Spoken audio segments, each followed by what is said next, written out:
Des choses où j'ai le mien, des choses où je suis d'accord, et des choses où c'est trop réducteur.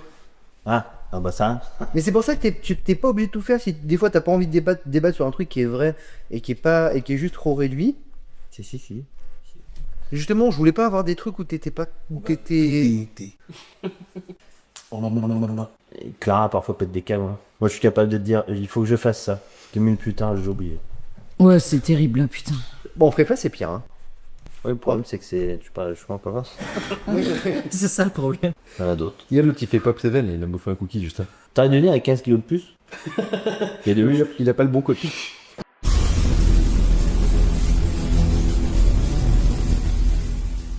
Bonjour à tous, bienvenue dans cette nouvelle vidéo. Un format un petit peu particulier. On est à la maison avec les gagnants du concours de Noël de Yam Nutrition. Donc merci encore une fois d'être là. C'est plaisir de vous avoir. Merci à vous pour l'invitation. C'est pas réel, mais pour la vidéo, on va dire merci. Ok, alors c'est très simple. Ils sont venus avec une idée. On va regarder les réels qu'ils ont sélectionnés pour moi. Donc, alors par contre, je viens de penser à ça. Tu m'as peut-être envoyé des réels que je ne veux pas voir. Bah oui, en publication. Ah, bah je te les montrerai au pire, je te les montrerai sur le téléphone. J'ai bloqué un nombre incalculable de monde. Pourquoi tu peux en parler vite fait? Le plus souvent, je bloque les gens en fait très simplement parce que ils n'ont pas les connaissances épistémiologiques de la science, ce qui fait que ils ne savent pas comment ça fonctionne et du coup, ça ne sert à rien de débattre avec eux puisqu'ils vont prendre une donnée pour en faire la donnée, la sainte donnée, alors que en vérité, c'est bien plus complexe que ça. Donc en vérité, je discute pas souvent avec ces gens-là, et pour mon bien-être psychologique, effectivement, j'évite le débat avec ces gens-là. Je suis ouvert au débat à partir du moment où on est sur le même plan intellectuel. Ça peut paraître prétentieux, mais encore une fois, si vous n'avez pas les connaissances de la science, ça sert à rien de débattre sur des données, étant donné que toutes les données ne se valent pas. Autre chose, je ne connais pas les vidéos que Sofiane et Thibaut vont me montrer, donc ça va vraiment être du one shot. Je vais vous donner mon avis, on va en débattre. Si vous êtes d'accord, pas d'accord, vous avez plutôt intérêt d'être d'accord, ou soit on est chez moi. Ok? Il me faudrait une pancarte, tu sais, d'accord, pas d'accord. Oh non, non. Non, tu veux... Ah non, il y en a deux que je veux pas. Mais tu vas pas sonner Sacha. Oh oui, que Sacha. Ah bah, Forcément. ah bah, ça peut être intéressant. Toi. J'en peux plus de cette musique.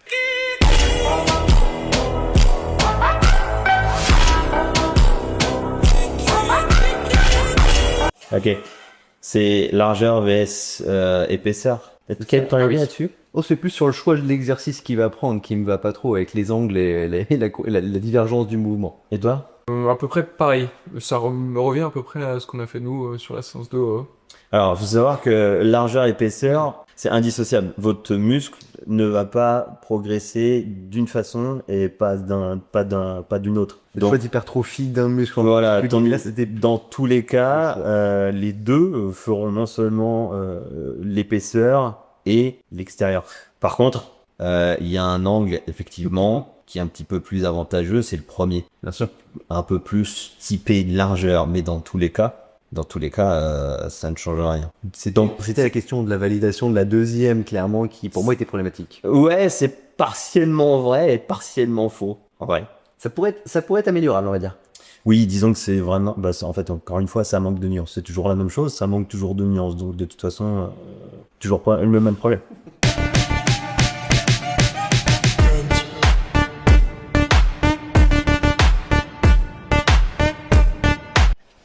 Ton avis là-dessus? Mon avis clairement là-dessus, c'est pas forcément sur l'intégration du... Alors sur le fessier, sur l'amplitude, oui et non. Le fait que les genoux reculent, pour moi, il y a aussi et surtout une intervention des quads qui peut arriver. Mais par contre, clairement, il y a du vrai et du faux dedans, et c'est réducteur surtout à cause de l'amplitude, pas du placement du pied. Moi, c'était plus sur son angle de pied. Genre, tu vois, pour un focus éventuellement un peu plus hip thrust ischio. Attends. Oui. Non, le premier. Personnellement, si on aurait voulu un peu plus focus l'ischio, j'aurais poussé un peu plus le pied en avant, au lieu de venir faire reculer éventuellement les genoux et d'avoir cette... Ouais, dans tous les cas, vous ne toucherez jamais ici, vous ferez jamais vous allez les sentir éventuellement, parce qu'ils sont gainés, mais vous ne ferez jamais de viande avec ça. En fait, donc ça, pour le coup, c'est faux. Et en plus de ça, quand t'as les genoux qui reculent, forcément, ton point d'appui, il est plus du tout optimal. Ce qui fait que tu perds en force, tu perds en transfert de force, et du coup, tu mets moins lourd. Donc, c'est littéralement inutile de reculer les genoux. Ça n'a pas d'intérêt pour le coup. Ce n'est que mon avis. Et une perte de force, clairement. À partir du moment où tu perds de la force, de toute façon, tu retires tout l'intérêt du mouvement. Et puis de toute façon, augmenter l'amplitude sur un endroit où justement il y a une réduction de la tension à cause du fait qu'il y ait une diminution du point de levier. En fait, ça change rien. Ça change rien. Si tu prends, là, elle est en position assise au final, sur le hip thrust le hip thrust de base, pardon. Et sur l'autre, si tu fais pause, c'est la même chose. Elle est même moins assise, mais dans les deux cas, c'est la même chose. Et de toute façon, effectivement, en bas, elle est moins forte. Donc, en plus de ça, elle a mis le titre à l'envers. Alors, je reviens sur les ischios. Du coup, on peut pas les hypertrophier dans cette situation-là. On les a qu'en sensation d'isolation, du coup, pour le coup, ou stabilisation. Non, en fait, Si jamais tu les pousses un petit peu plus vers le bas. Ils gagnent, en fait. Ok. Ils gagnent parce qu'ils retiennent la charge. Donc, ils retiennent tes genoux, ils retiennent ton fessier, ton bassin. Donc, tu les sens, mais ils vont pas s'hypertrophier. C'est de la même manière que si tu serres un petit peu trop les cuisses, les pieds. Les pieds, ça sera C'était quoi Mais c'est la même chose. D'accord. C'est juste qu'il y a un étirement et que vous allez le sentir. Et D'accord. il n'y a pas de contraction. Ok. Et encore que sur les quads, peut-être un peu plus, étant donné qu'il y a vraiment une flexion du buste et une extension, où forcément il y a, c'est moins. Mais par contre, sur l'ischio, il y a carrément aussi une translation de l'ischio. L'ischio, il n'y a aucun endroit où il fait réellement une flexion, réellement une extension. Non. Il se raccourcit, oui. Il va se raccourcir au moment où tu vas pousser. Bien sûr, ouais. Mais l'étirement, de toute façon, est quasi nul.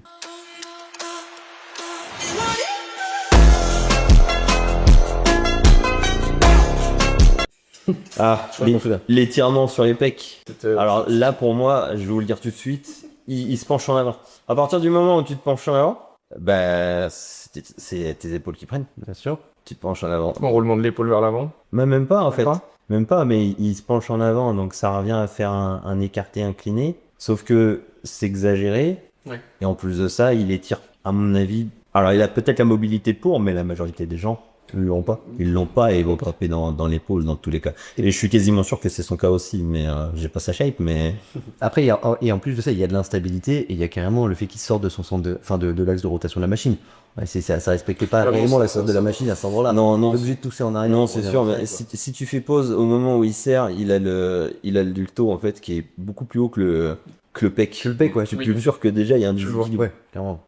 La majorité des gens, en fait, vous avez un déséquilibre à ce niveau-là. Si vous êtes en muscle musculaire, en position de muscle musculaire et que vous avez les épaules qui sont proéminents sur le pec, c'est que vous avez l'épaule qui est de toute façon plus hypertrophiée que le pec. Et ce qui s'est ça, du coup, pas forcément un bon recrutement au niveau des pecs sur les séances, ou du coup des tensions, des raideurs, un peu comme on a pu voir au point. Totalement dans mon cas. Voilà, qui l'auront vu. Et ça vous empêche de prendre des pecs. Si vous avez vu la vidéo YouTube, Je sais pas si je vous conseille d'aller d'abord. Publier avant. Mon cher Rudy. Le problème des compétitions et des résultats, c'est que tout est tronqué. Tu nais avec des gènes. Alors avant même de parler de gènes, il a raison.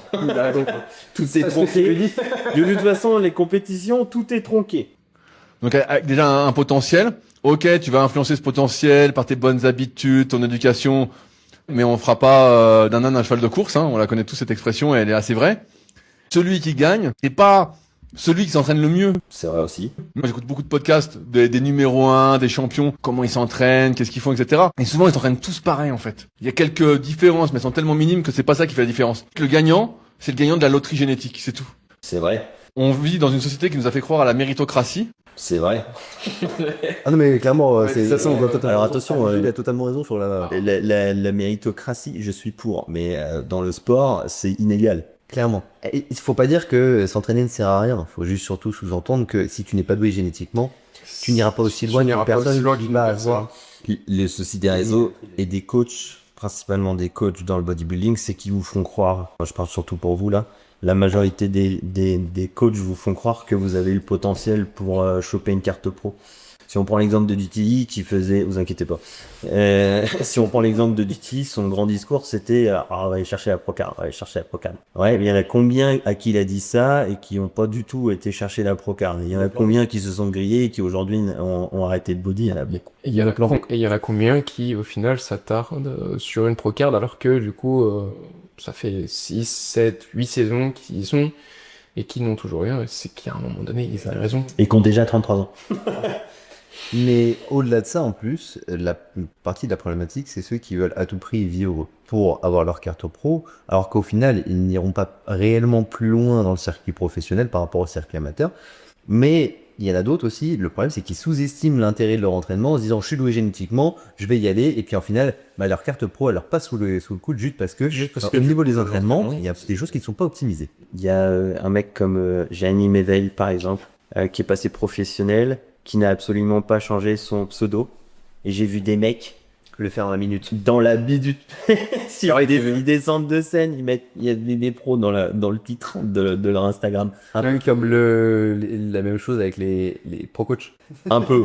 Oui, vraiment pro coach, pro en posing. T'as Vraiment, tu viens juste de l'avoir. déjà mis, tu vois. T'es là, Ça m'arrive sur certaines personnes avec Fanny de faire des paris sur le temps.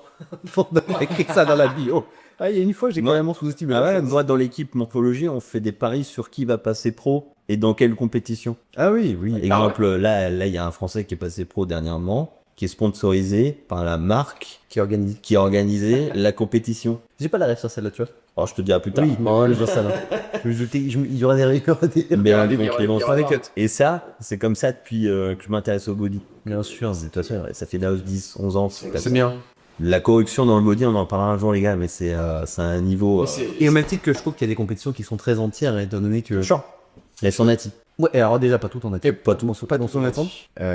Moi, je me souviens sur les compétitions, l'organisateur, donc le président de la fédération, son athlète finit 4ème, il devait y avoir 5 cartes pro, il estime qu'il n'avait pas le niveau, et donc il a dit je donnerai que 3 cartes pro. Ah, ça c'est bien ça.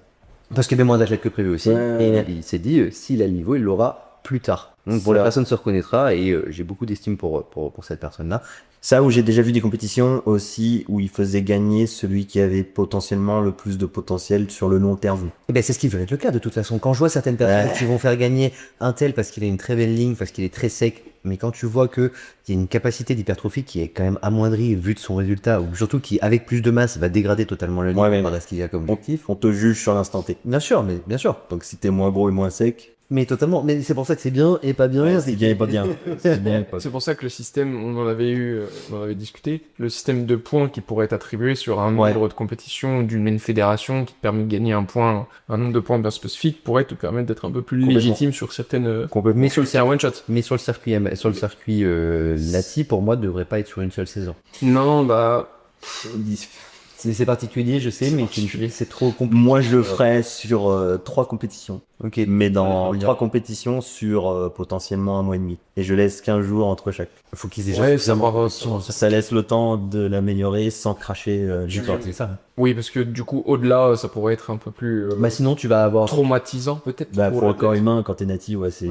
Et sinon, tu vas avoir les problématiques, c'est d'avantager les pays dans lesquels être natif dépend d'une terre. D'une législation. Bah ouais, mais c'est terrible, mais oui.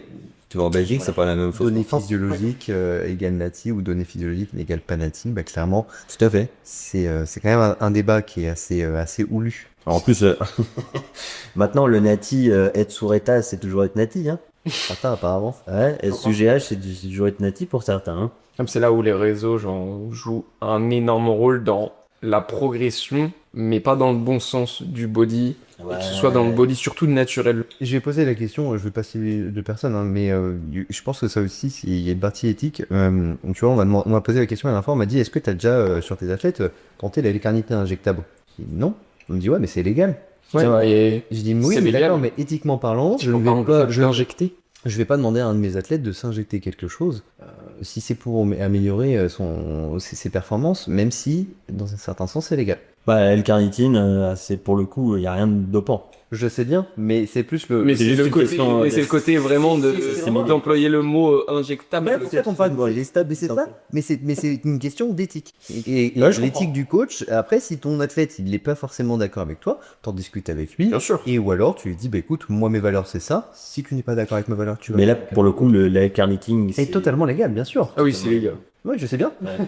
Mais je comprends Mais que. c'est sur le système injectable, je vais pas conseiller à un de mes athlètes d'aller s'injecter de la L-carnitine, même si elle est totalement légale. Tu vois? Et je comprends que je peux avoir des idées arrêtées. Non, non, ça, Ça, c'est propre, c'est propre. Bien sûr. Ouais, même pour le coup. on finit sur Eddie. Il n'y a aucune méritocratie, il n'y a rien du tout. Il y a le coup de chance qui fait que tu as des opportunités, tu fais des choix, ça t'emmène quelque part.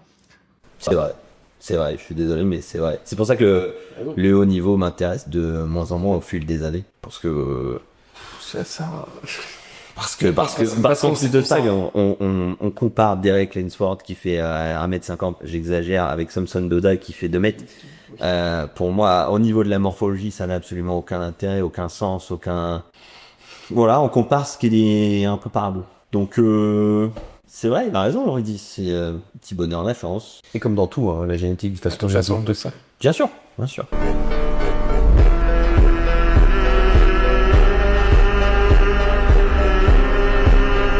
Le fameux étirement du bac. je suis en train de voir lequel c'était. Alors, votre avis?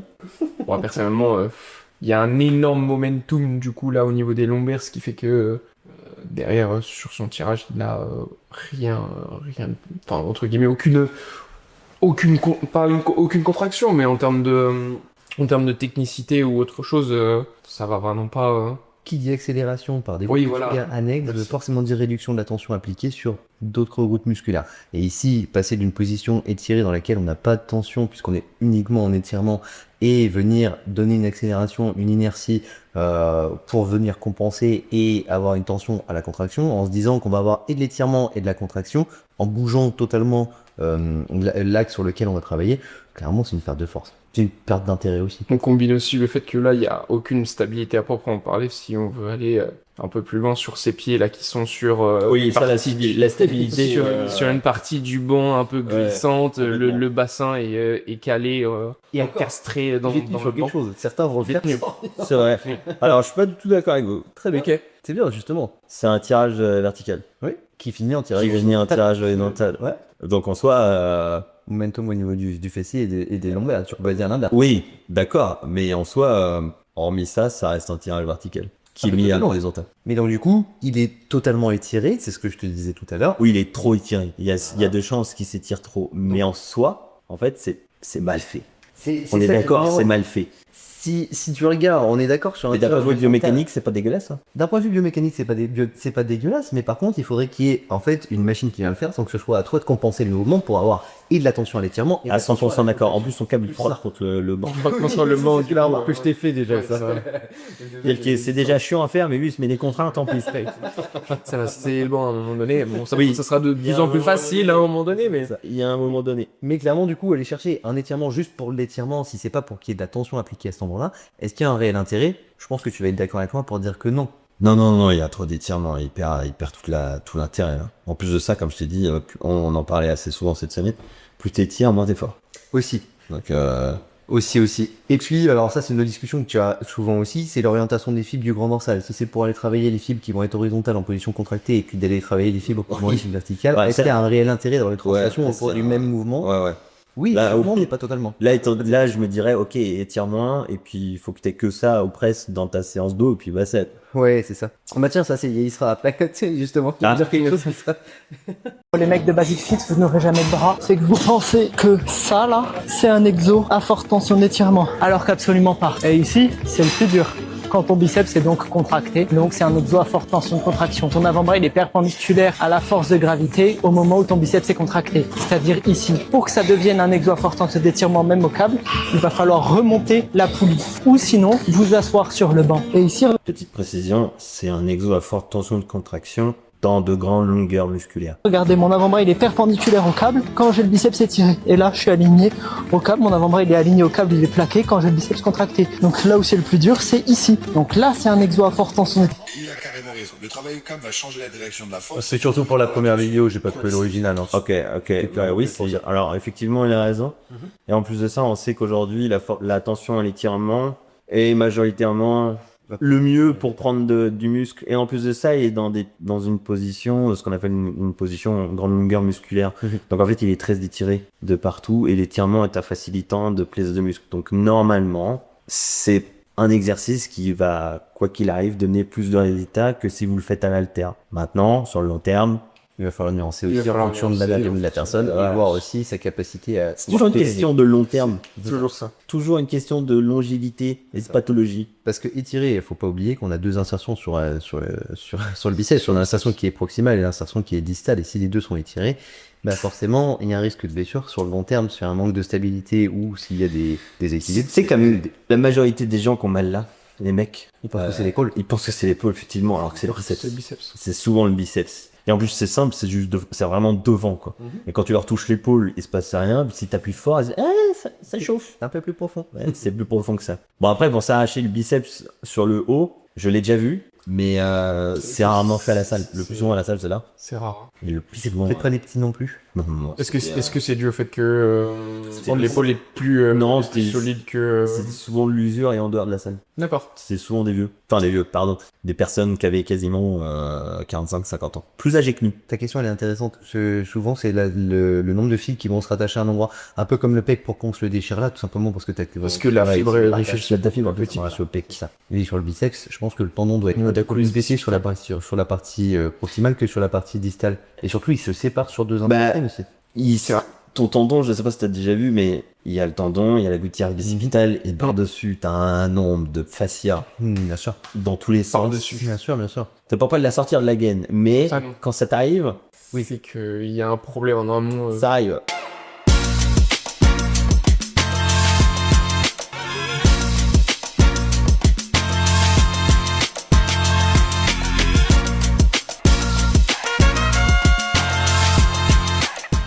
Votre avis là-dessus?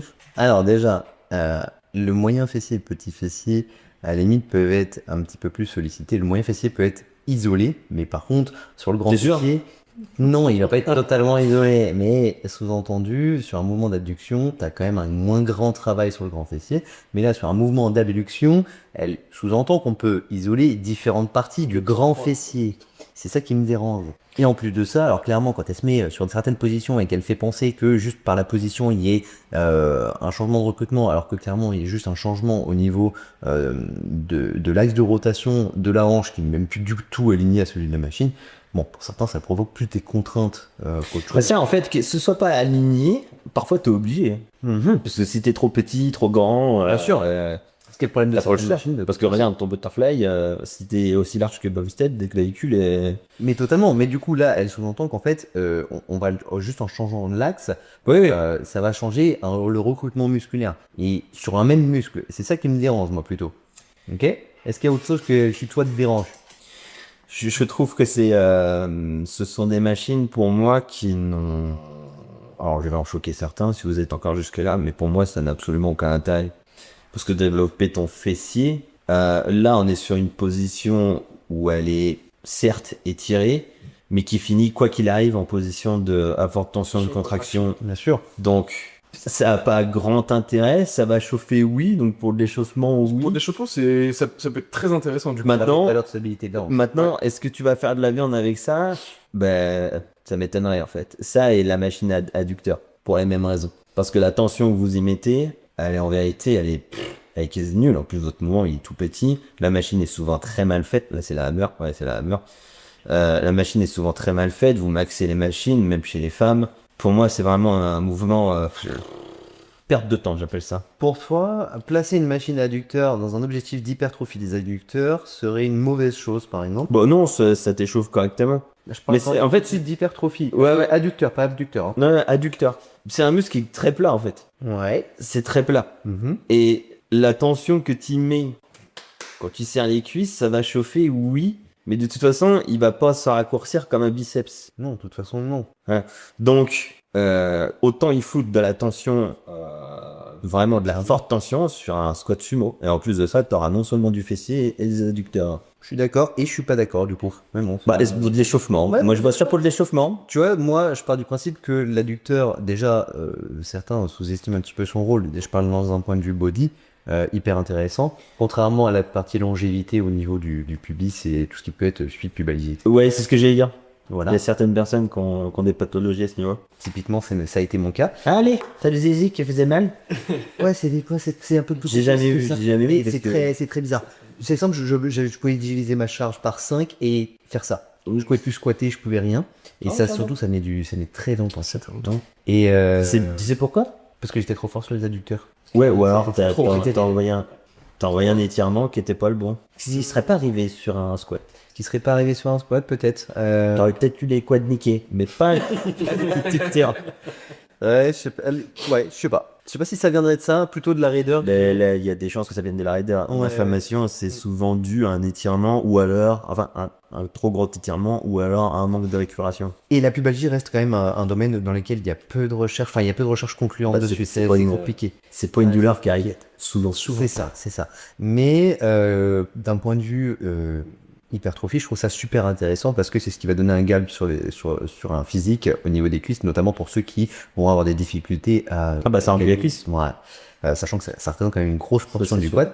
Et j'aime beaucoup rattraper justement des points faibles au niveau des adducteurs, et notamment quand tu sais que les mecs ont des grosses difficultés à ouvrir les hanches beaucoup plus facilement que les femmes sur certains mouvements, on profite et on arrive à plus rapidement générer de la viande sur des adducteurs, à mes yeux. Certes. Tu n'es pas d'accord sur le fait de pouvoir facilement ajouter de la viande. Moi, peut-être que scientifiquement, tu as totalement raison. Moi, de terrain, en tout cas, j'ai je suis déjà pas eu sûr de pas ça. mal de résultats. Je pense que là, pour le coup, Mais, c'est pas lié à mes connaissances littéraires, c'est plutôt le lié à terrain. mon terrain, ouais. Et à de ce que je peux en comprendre de la biomécanique. Bien sûr. Donc c'est mes conclusions. Mes conclusions. Ok. Mécaniquement, moi, à mes yeux, il y a et de l'étirement, il n'y a pas une contraction qui est maximale, mais ça n'empêche que la fonction des machines, il y a quand même. Il y aura jamais une contraction maximale. Voilà. Mais ça n'empêche qu'il y a un muscle qui est sous tension, et j'estime que quand il y a un muscle qui est sous tension, dans une tension dans laquelle il y aura et l'étirement et partiellement de la contraction, on aura, s'il y a surcharge progressive, une certaine hypertrophie, même si potentiellement tu as raison sur un point, elle est limitée de par le manque sur le pattern de mouvement, quoi. Maintenant, t'as plus d'étirement si tu squattes sur un adducteur. Ça, je suis d'accord, par contre. Ça, je suis d'accord. Mais si du coup l'étirement est facilitant que t'es douce. Ah, mais donc, c'est pas qu'il y aura pas d'hypertrophie. À mes yeux, je suis d'accord que potentiellement. Ah, on m'a dit, vous raison. Potentiellement, sur ton idée, c'est qu'il irait plus vite en progression sur un adducteur que Oui. de ramener une machine à adducteur. Sur un certain. Là, je peux être d'accord avec toi. Sur un certain. Mais la fatigue accumulée Voilà. peut être aussi plus chiante de l'une. Alors là, si tu me lances sur la fatigue. Et tiens, Je ne veux pas. la fatigue, c'est devenu compliqué aujourd'hui. Tous les gamins aujourd'hui, tous les jeunes, pardon. Juste que je vous mets pas tous dans le même. Pour moi, il y a un jeune. Un jeune, c'est un jeune qui réfléchit. Un gamin, c'est un mec qui a le même âge mais qui réfléchit pas. C'est de merde. La différence, c'est un jeune. Ouais, bah oui. Du coup, ton avis sur les adducteurs? Moi, c'était pas sur les adducteurs, c'était justement sur les abductions. Ah, Abductions, oui, parce qu'on en revient du coup automatiquement au réel à proprement parler. Tu disais que pour l'hypertrophie, c'était pas forcément intéressant. Non. Échauffement. Échauffement, bon. Abducteur, on est d'accord. Abducteur, hein, abducteur, pas adducteur. Moi, je le vois entre guillemets indirectement comme quelque chose de plutôt correct. Pourquoi? Parce que ça va peut-être permettre et le pattern va permettre de pouvoir créer de la connexion neuromusculaire À 100%. à 100% sur le moyen fessier, grand fessier, petit fessier. Si on prend exactement le fait Je te que rejoins à 100%. le réel, et du coup, ça aura un facteur indirect sur sa Complètement. Bien Et sûr. ça, on sait scientifiquement, c'est ok. Bien sûr. Je te rejoins là-dessus. De toute façon, c'est Ça revient à faire un butterfly avant d'avoir un. Oui, voilà, ça revient à faire. On a fini. Et puis, on sait très bien que c'est quand même assez compliqué sur des patterns de poussée d'avoir une stabilité totale. Et souvent, on a des petits déséquilibres, notamment quand on Attends, la machine, maintenant, faut plus faire poids libre. Alors, la machine, testable, ok. On va commencer par des poids libres dans votre carrière d'athlète, et on en discutera 10 ans plus tard. Tu sais que j'ai encore reçu un long message comme ça sur TikTok où il y a un jeune qui me disait, non, gamin, pardon. Un gamin qui me disait, je vois pas l'intérêt de faire des poids libres, la stabilité, on en a pas besoin. T'inquiète, c'est des mecs qui font du running sur un tapis. Ça va être la génération, là, ces gens-là. Ça va être la génération où, tu sais, nous disaient, oui, moi je suis un mec de chantier. J'ai pas besoin de montrer ça. Non, ouais, je suis plus fort que toi. Et le plus souvent, c'était réel parce que justement, les mecs, ils faisaient que des machines. Parce qu'il y avait absolument aucune stabilité sur un mouvement libre. Bah là, tu verras tous ces gars-là, le jour où il va falloir porter un sac de ciment de 25 kg sur l'épaule, il y aura les jambes qui vont faire ça. Et que le mec de chantier, il a l'habitude, il va tracer avec son truc. Alors qu'il sera comme ça. Et Ça, surtout, dans le sens inverse, ça t'apprendra énormément de choses, rien qu'en connexion neuromusculaire, rien qu'en stabilité, rien que même. Mais même la littérature scientifique est d'accord avec ça en fait. Il se base sur des données qui sont qui vont juste dans leur sens. Mais le consensus scientifique nous dit très simplement utiliser des machines pour la neuroconnexion, puis ajouter des machines. quand j'ai dit l'inverse, je crois. Oui. Ajouter, commencer par des poids libres, pardon, puis ajouter des machines, ne serait-ce que pour augmenter le volume, et puis justement avoir cette capacité de stabilité ensuite pour que ce soit plus facile. Mais dans tous les cas, tous les patterns et les transferts de force se font sur des mouvements libres. Aucun athlète professionnel dans n'importe quel autre sport pratique ces transferts de force sur des machines. La base de la base d'un cycliste, par exemple, c'est un squat. Les centres de formation, hein, les L'haltéro. De toute façon, on le sait, hein. Quand tu le vois, hein, l'haltéro, c'est une stabilité. Et puis l'haltéro, pour moi, restera un summum, entre guillemets, sur... C'est au-dessus de tout. Je suis rentré dans le centre de formation de La Rochelle, les gamins, à 15 ans, tu vois des squats à 2,60. Hein. Mais oui, je suis surpris. Les gamins, en ce moment. Je suis pas surpris. Mais génétique, Plus poids libre. ouais. Mais pourtant, c'est terrible parce que il les travaille sur des choses instables pour justement que ce transfert de force soit meilleur. Mais t'as les gamins d'aujourd'hui qui nous disent non, le transfert de force, c'est pas grave, ça sert à rien. On va se mettre sur une machine directe, alors que ils ont des fuites de force phénoménales. Ils s'en rendent même pas compte, ils ont une épaule qui monte, un bras qui va pas dans le bon sens. Et ça, sous prétexte qu'il y a une donnée qui vont dans leur sens. Sans oublier que la plupart du temps, c'est des mecs qui s'entraînent à Basic Fit et ou d'autres chaînes de salles de sport dans lesquelles il va y avoir C'était une mauvaise salle. pas du tout. Mais pour certains, ça peut arriver aussi, en fonction des machines, qu'il y ait des axes qui se tordent. Et ça, les gens ne le voient pas, ne le comprennent pas. Et du coup, quand tu penses toute ta vie avoir fait une bonne machine et que tu te retrouves à avoir en fait un pattern de vie complètement décalé, tu te retrouves en fait encore plus instable. De toute façon, sur les réseaux, ceux que tu vois squatter librement ou bench librement, ils ont souvent un bien meilleur physique que ceux qui font que des Oui. machines. Mais Ça va aller sur le réel d'après de tout à l'heure, tu verras qu'il y a, il y a et c'est une là où jolie on en revient sur la personne du chantier, tu vois, c'est que automatiquement, dans la vie de tous les jours, je parle dans la vie de tous les jours, t'as pas une machine pour pouvoir t'aider. C'est force transférable. tu vas avoir automatiquement à un moment donné un côté instable. Et quand tu regardes, on en revient sur la prépa physique, moi qui en fais du coup un peu plus du coup pour des athlètes un peu plus ciblés, que ce soit en basket, que ce soit même du pilotage, etc. Bah automatiquement, il y a très peu de machines et personnellement je les mets jamais sur de la machine. Je les mettrais beaucoup plus sur de l'élastique avec un point de pivot plus intéressant. C'est ce qu'on Avec appelle l'instabilité. la musculation fonctionnelle, ce qu'ils appellent ça fonctionnel. C'est réducteur, mais oui, C'est réducteur, mais c'est ça, c'est recréer un mouvement que tu vas faire dans ton sport. C'est ça, la musculation fonctionnelle. Au Krebs, perso, avec les nageurs, je sais qu'on n'avait pas une salle dans laquelle il y a des machines. Hein. On avait un axe de poulie, et sinon c'était des racks à squat. Hein, et c'était, tu bossais sur de l'haltéro, en grande priorité, on avait une seconde salle, mais clairement, la majorité du travail, 60 à 70%, se passait sur du poids libre. Bon, tous les préparateurs de haut niveau le disent, hein, la majorité, bien sûr. t'as 80% en poids libre. Bien sûr. Pour le transfert de force. Oh, il m'a mis de l'avier. Avec le temps, je vais vous l'expliquer. Alors, le truc, bien sûr, c'est de faire du curl incliné parce que vous allez, en vous mettant en arrière, mettre en tension le chef-long du biceps, Tu mens. Je déconne, Fred, si tu passes par là. c'est-à-dire la partie externe du biceps. Il y a souvent deux chefs, bien nets. Quand les types posent le bras comme ça, on voit souvent quand ils sont très secs, le biceps qui est... Oui, je l'ai déjà eu dans mes sèches, j'ai le biceps qui se sépare en deux. Et c'est là que parfois tu vois que t'as un chef-long qui est plus court que le chef court. C'est rigolo. Mais c'est pour ça que je sous-entends aussi qu'il y a suffisamment de masse, qu'on s'entende bien, avoir une séparation entre les deux, c'est pas... De toute façon, ceux qui auront une séparation, le plus souvent, ce seront ceux qui seront doués pour avoir des biceps. Bien sûr, de toute façon. Parce que sur le long terme, t'es plus découpé, parce que ça fonctionne mieux. est coupé en deux, c'est le chef-long, il vient s'attacher ici, là, sur l'omoplate au-dessus de l'articulation, et vous avez le chef court qui vient s'attacher sur l'apophyse coracoïde, et qui, en général, qui va favoriser la flexion, mais qui va ramener un peu le bras vers l'intérieur, aussi solidariser. Donc on va essayer de travailler ces deux chefs, on va essayer d'étirer, et il y a moyen. Donc en se mettant sur un banc, le dossier incliné, on va pouvoir isoler ce muscle, ce faisceau du biceps, et peut-être rattraper un point fort, en tout cas, sur la partie externe du biceps. Et oui, on va localiser de plus en plus. Alors c'est excellent, vous avez un point faible, vous allez le sentir, comment c'est léger. Mais il a raison. Alors, je nuance vite fait. C'est ça que je voulais que tu fasses. C'est sur le très long terme. Mais il a raison, dans tous les cas, on en parlait juste avant. Position dans de grandes longueurs dans de grandes longueurs musculaires, je vais y arriver. Plus un exercice à forte tension d'étirement va vous aider à hypertrophier dans tous les cas. Potentiellement, attention aux pathologies sur le long terme. Surtout comme la personne dessous est en train de faire la vidéo. En fait, il y a un énorme étirement. Ce qui se passe surtout, c'est que quand t'as les biceps en point faible, le plus souvent, ton ventre musculaire il est tout petit. Bien sûr. Donc de base, tu vas aller chercher de grandes longueurs musculaires, t'es déjà plus fragile qu'un autre, et en plus de ça, tu vas vouloir y mettre de la fréquence. Donc tu t'as déjà le combo qui est réuni pour te niquer sur le long terme, si tu fais les choses mal. Ouais, mais tu comprends, sur la science, apparemment, tu peux augmenter le tendon jusqu'à 23%. Je crois que c'était ça, 23 ou 32%, je sais plus ce que c'était. Le tendon va s'adapter jusqu'au jour où il va plus s'adapter. Si, mais bon, en fait, la majorité des gars, ils vont pas aller jusqu'à là. Non. Le plus souvent, ils vont se blesser, ça va les saouler, ils vont arrêter ou autre. Et sur le très très long terme, déjà, il y a très peu de monde qui vont y aller. Bien sûr. Ah, mais c'est Julien.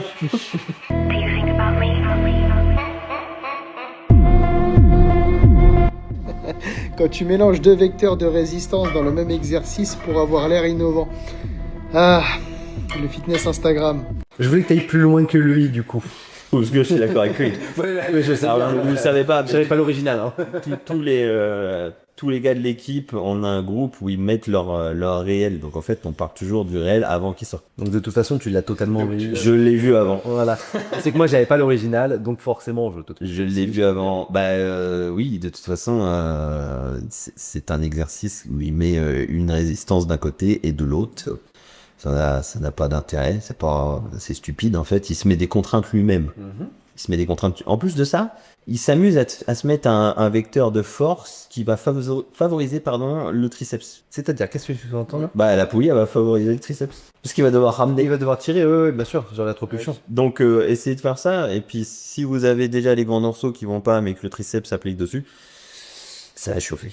Le problème, c'est qu'en plus de ça, tu vas avoir pas mal de personnes qui vont vouloir le regarder et se dire, oh, je vais tenter, et ils vont commencer à le faire avec un shrug au niveau de l'épaule, et ils vont se retrouver encore plus à en fait minimiser l'intérêt de leur vendance. Dans tous les cas, le bûcheron, la majorité du temps, il est mal fait et ça finit en shrug. Donc, sauf si tu as un objectif de vouloir hypertrophier justement la partie trapèze. Donc, si à ce yeux, comme tu as dit, personne ne manque réellement de trapèze. Pourtant, c'est certainement l'un des meilleurs exercices pour avoir le trapèze moyen et inférieur à partir du moment où il est bien fait. Bien sûr. Mais la majorité des gens, ils se foutent pas plate, ils se relèvent un peu. Donc, du coup, on est parti sur un trapèze supérieur.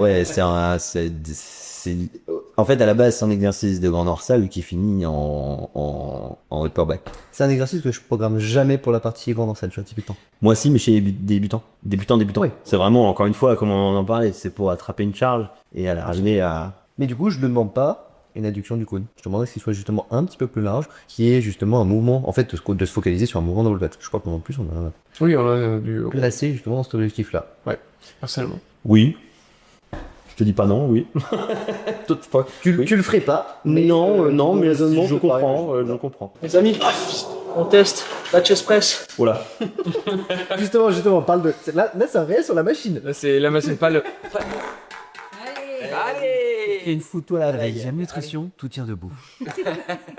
POV, tu essayes la pire chest press de France. C'est une Gym 80. Alors, pour ceux qui ne savent pas mon avis là-dessus, la Gym 80, pour moi, c'est certainement l'une des pires marques du marché. C'est allemand, hein, mais et ça sponsorise même le Gold Gym maintenant. Je ne sais pas pourquoi ils sont partis là-dessus. Mais clairement, le Gold Gym de Paris. Oui, le Gym c'est que du J80. À Pétauschneck, l'Aérospec en Californie, c'est devenu la même chose. Non. Presque. Ouais. Ah bon Ouais, ils ont équipé.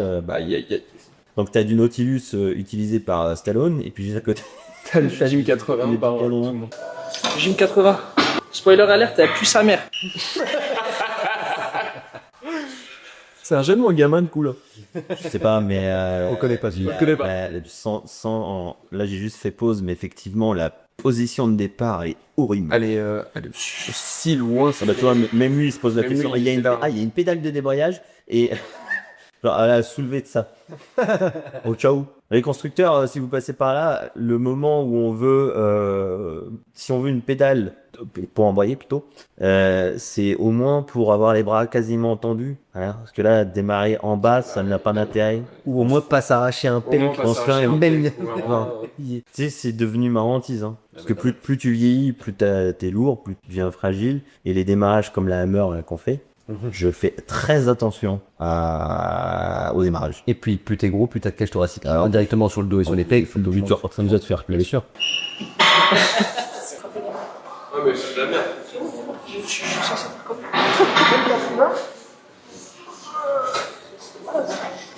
Après, l'angle est pas dégueulasse, ça fait un décliné. C'est encore la même machine, pardon. Ouais, ça fait un décliné. Oui, c'est clairement un décliné. Hein, ouais. C'est pas courant. C'est ça. En machine, non. Mais là, ouais. C'est une prise neutre en plus. T'as pas Et puis alors, si tu veux faire ta bande dessinée, tu te retrouves hyper haut. Si tu veux savoir comment développer un bon dos, regarde cette vidéo, elle est faite pour toi.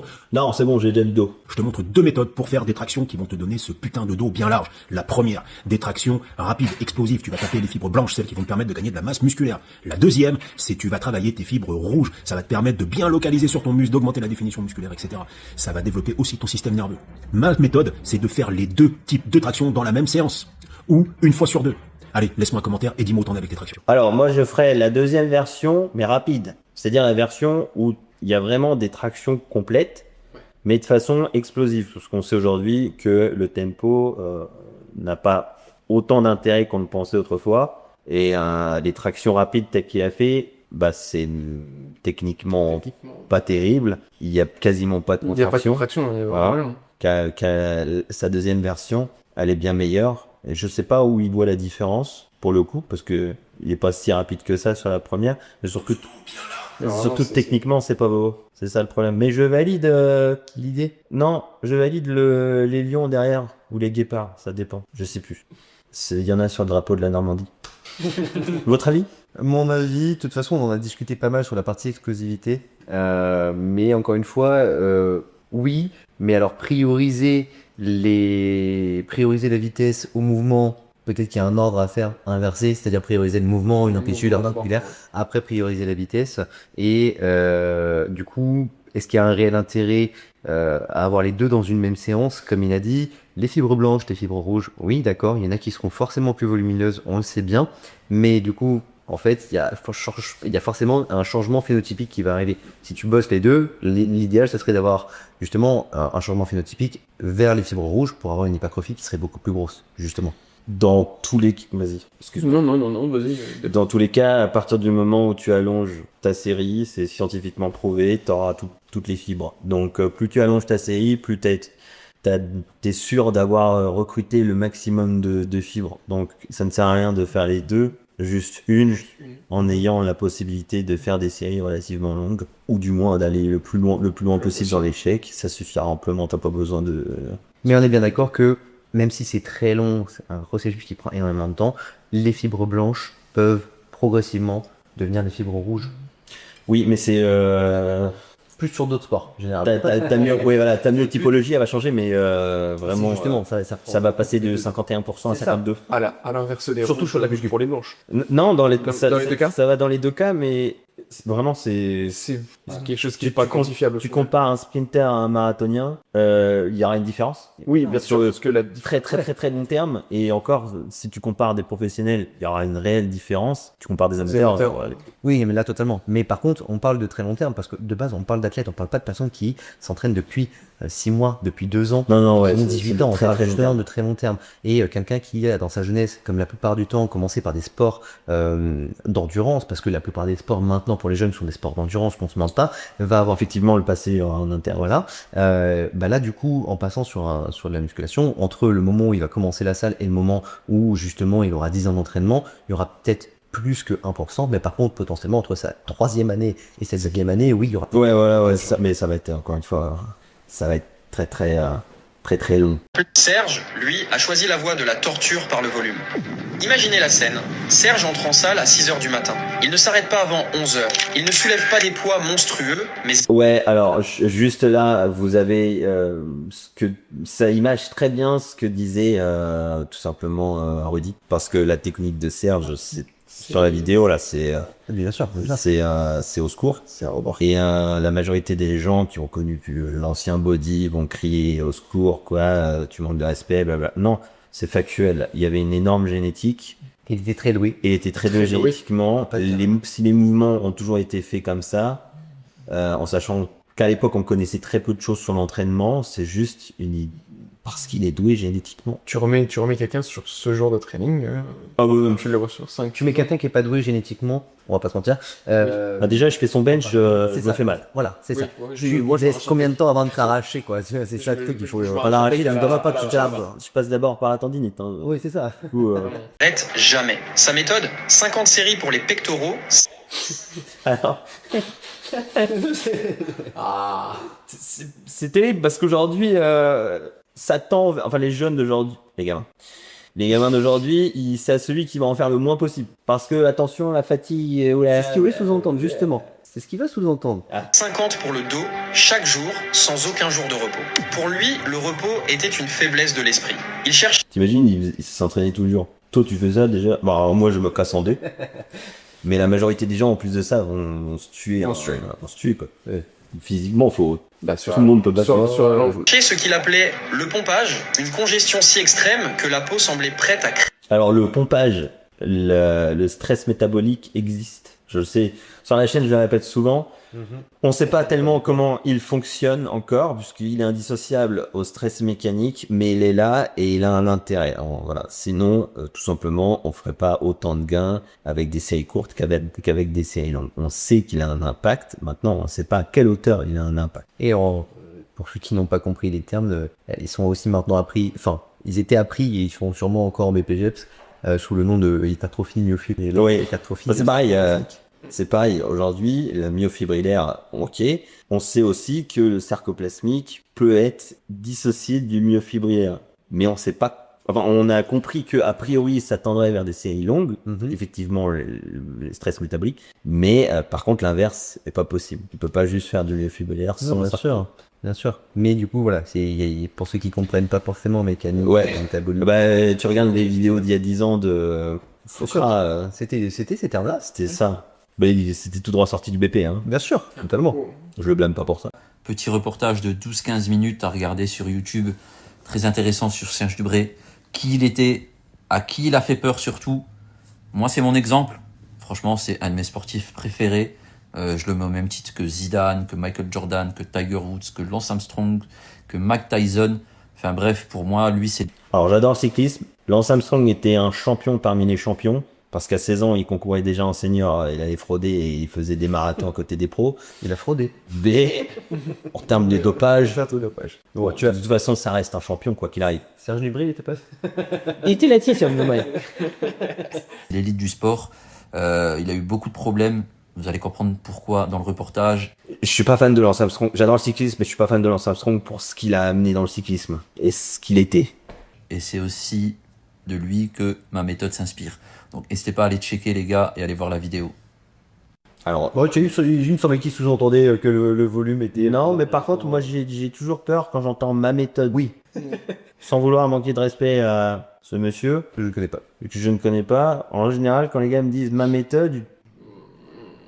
En plus de ça, on m'a souvent dit oui, t'as inventé une méthode, Pierre. C'est une façon de penser. Je fais une méthode.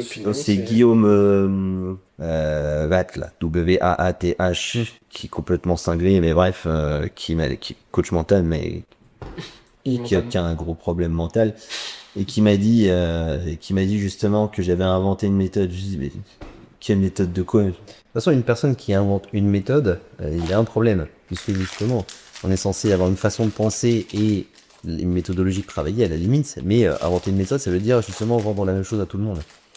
Donc oui, non, mais de toute façon, ça me fait doucement rire, parce que c'est pour ça que je fais attention à ce que je dis. Quand il dit ma méthode, ok, ça me fait peur, c'est juste ça me fait peur. Mais les méthodes qu'on utilise actuellement, ils ont bien été inventées. Ah oui, mais bien sûr. Pourquoi moi, l'exemple de pourquoi moi ou lui ne pourrait pas inventer une méthode? Ça me fait juste peur parce que je sais pas sur quoi il se base, mais pourquoi est-ce que on ne pourrait pas inventer une méthode? Mais du coup, je t'ai coupé. Je pensais qu'il allait venir justement sur la partie volume d'entraînement lié à cette série, pas plus. Voilà. Sinon, je t'ai coupé alors que tu pouvais développer là-dessus justement et avoir son avis. C'est simple. Le consensus scientifique nous donne des données comme quoi aujourd'hui on part de une série jusqu'à 30, on a même des données jusqu'à 40 séries par semaine, puisque ils ont testé par semaine. En vérité, c'est stupide, par semaine, mais c'est ça. Et on sait même, enfin c'est conseillé, c'est le consensus scientifique, encore c'est pas moi, que sur un point faible, vous avez tout intérêt à augmenter votre volume pour maximiser les gains, parce que justement c'est un muscle qui ne répond pas. Est-ce que maintenant, s'il y a des données scientifiques qui sont pour le coup probantes ou non, sur une série, ce serait quelque chose que tu planifierais? Non. Et un autre point, on n'oublie pas qu'on aime s'entraîner normalement. Il y en a qui n'aiment plus s'entraîner, on aime s'entraîner. Donc l'objectif c'est pas d'en faire. Je ferai de la possible. musculation sans Insta. Ouais. Voilà, voilà. Mais on aime s'entraîner, donc l'objectif n'est pas d'en faire le moins possible, mais de faire ce qu'on aime. Après, si t'aimes en faire le moins possible, Oui. c'est pour ça qu'à l'école t'as pas été loin. Ouais, mais même dans ton physique, t'as pas forcément été loin. Voilà. Si t'aimes en faire le moins possible, effectivement, de base, t'as peur de l'adaptation. C'est quoi le souci? T'as peur de te faire mal? D'abord de te faire. Bon, ça encore, je peux Bon, ça comprendre. encore. Si t'as déjà mal des et mal. douleurs, ouais, il y a mal et mal. Mais Après, sous-entendu, c'est pas parce que c'est mal de vouloir faire le moins possible que c'est bien d'en vouloir faire le plus. C'est pas stratégique.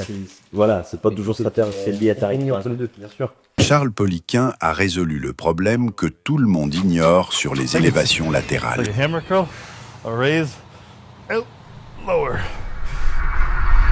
Polyqueen Je savais pas que les coudes étaient liés aux épaules. Lateral Raise, c'est un mouvement que j'utilisais beaucoup. Polyqueen. Ça a repensé, non? Bah oui. C'est ça qu'elle est, hein.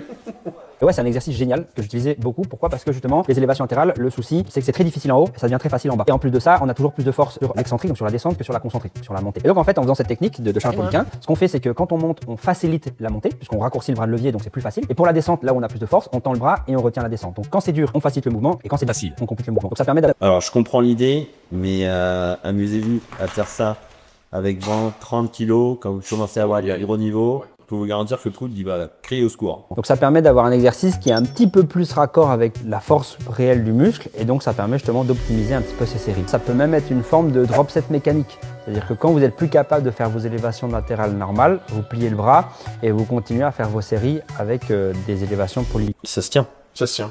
Maintenant sur le terrain, Ça peut se tenir pour ceux qui aiment les méthodes d'intensification, pas forcément pour le placer en tant qu'exercice en tant que Non. en fait, le problème c'est qu'il désaxe. Tu désaxes ta charge. Ta charge elle est là, mais ton muscle est là. Bien sûr. Alors que là, bon, là, t'es dans l'axe totalement. Ce qui fait que tu mets de la pression sur le coude. Et encore une fois, quand t'as 20, quand t'as 10 kilos, c'est ok. Et quand t'as 25. Quand t'as 25, hein. Je suis désolé si vous entendez mon chien. Bah, c'est mon bon Sacha. Bon, ce coup-ci, Ali, c'est bien.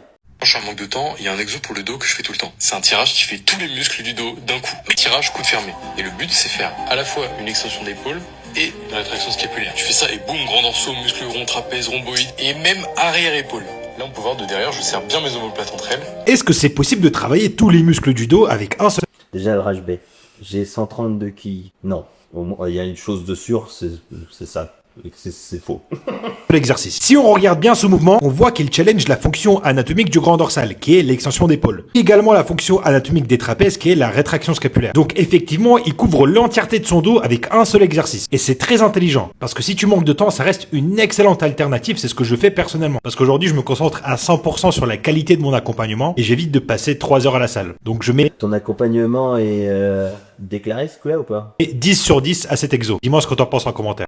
Je pense que t'es nul parce que c'est un loro et c'est un shrug.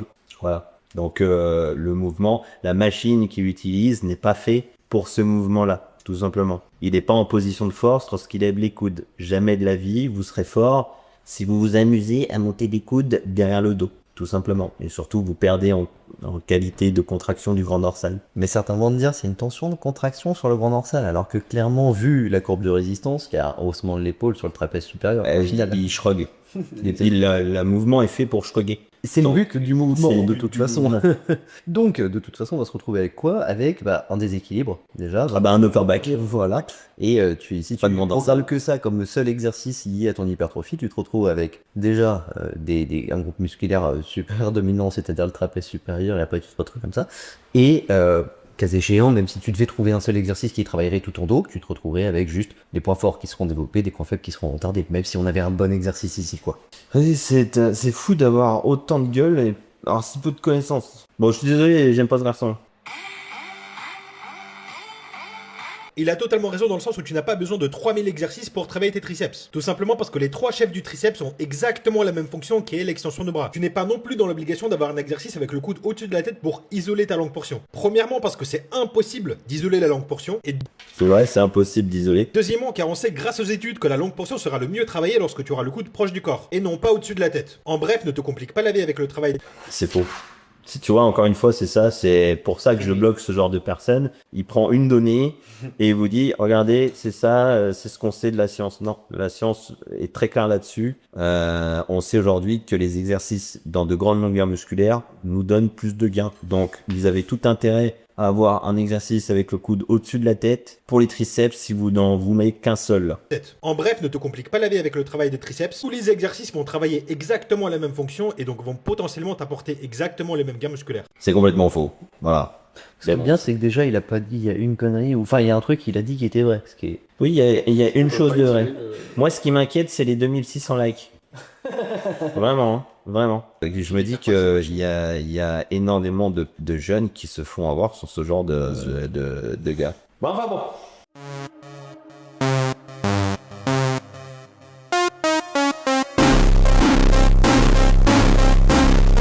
Il le faisait à une jambe?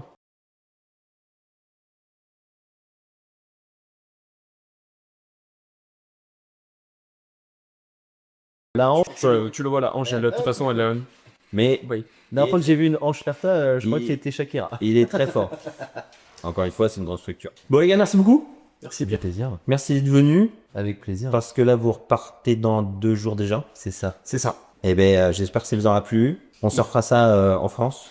Avec plaisir. Oui. Grand plaisir. Grand plaisir. Et puis en tout cas, voilà. On t'accueillera on t'accueillera avec un plaisir. On te fera visiter.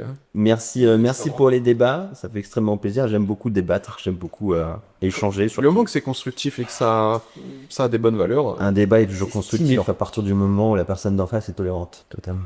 T'es Pierre, t'es pas tolérant? Non, je suis pas tolérant. C'est vrai que je suis pas toujours tolérant. Les personnes que je disais au début que j'ai bloquées, je ne discute pas avec elles parce que on n'est pas sur le même plan intellectuel. Donc je suis pas tolérant à sa non-connaissance, à ses non-connaissances. Bon, je peux pas être tolérant à quelque chose où ils vont me dire c'est vrai, si à partir du moment où ils ont pas toutes les données, ça n'a pas de sens. On perd du temps.